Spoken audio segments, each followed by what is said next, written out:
Нека сега да погледнем и втория апартамент, за да видим там какво сме свършили. Ето, пода е изцяло готов.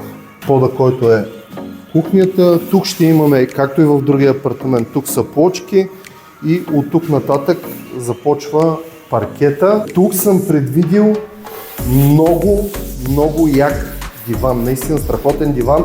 Нямам търпение да ви го покажа.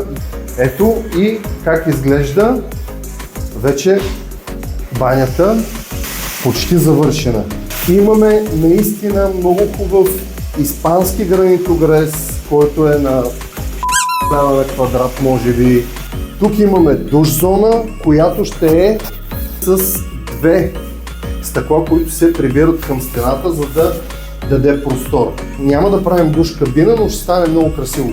Нишата е готова. Имаме пуш механизъм, структурата за вграждане. Тук ще бъде разположен шкафа с мивката и огледалото, което съм поръчал също много хубаво. Готови сме. Така, до момента това сме свършили. Очаквайте следващия апдейт от мен, защото сега започваме ударно и нещата ще напреднат наистина бързо. Чао!